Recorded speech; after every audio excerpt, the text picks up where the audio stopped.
pense que je vais essayer de faire de l'inaudible avec le livre, parce que le but c'est de vous endormir. Alors, je vais lire le résumé du livre. Se lever tôt pour s'offrir un supplément de vie.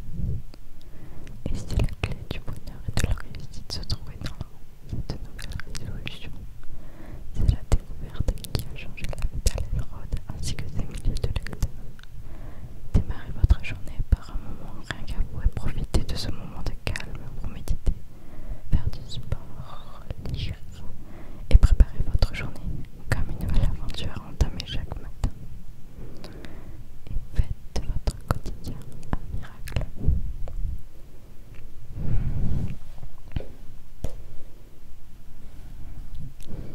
Et c'est parti pour la lecture.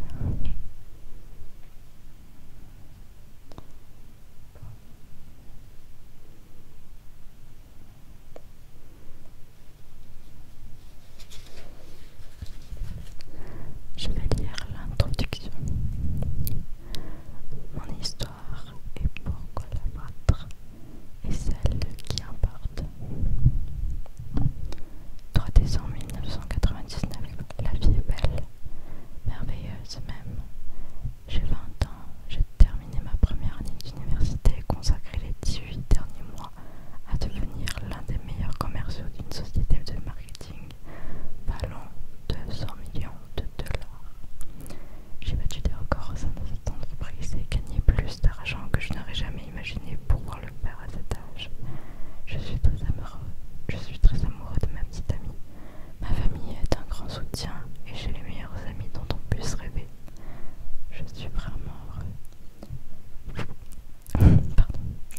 Vous pensez peut-être que j'étais le roi du monde. Comment aurais-je pu me douter que mon monde allait s'écrouler ce soir-là? 23h32, à 110 km/h sur l'autoroute 99 en direction du sud. Nous venons de sortir du restaurant et de quitter nos amis.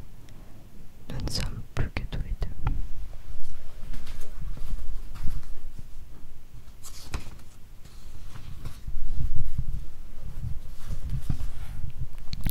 Désormais fatiguée de la soirée, ma petite amie somnole sur le siège passager, pas moi. Je suis parfaitement éveillée, le regard scrutant la route, battant la mesure de l'index sur des airs de Tchaïkovski.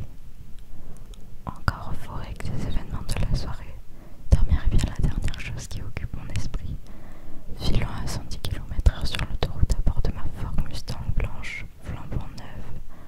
Cela fait seulement 2 heures que j'ai prononcé le meilleur discours de ma vie. J'ai reçu ma première ovation et je suis aux anges.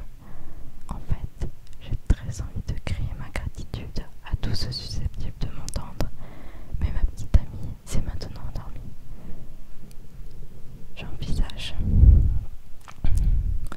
J'envisage d'appeler mes parents, mais il est tard. Ils sont peut-être déjà couchés, j'aurais dû appeler. Mais comment aurais-je pu savoir que cet instant était la dernière occasion de parler à mes parents ou à n'importe qui d'autre avant un bon bout de temps? Une réalité dépassant l'entendement. Non, je ne me souviens pas avoir vu les phares d'un gros pick-up Chevrolet me fonçant dessus. Et pourtant, à cet instant fatal, les pick-up qui roulent à une vitesse estimée à près de 130 km/h se fracassent contre l'avant de ma Ford Mustang, bien plus petite, et qui ne fait donc pas le poids. Les secondes suivantes s'écoulent au ralenti. La mélodie de Tchaïkovski orchestre notre danse macabre. Les châssis métalliques de nos 2 véhicules entrent en collision. Puis se tordent. Et c'est dans un hurlement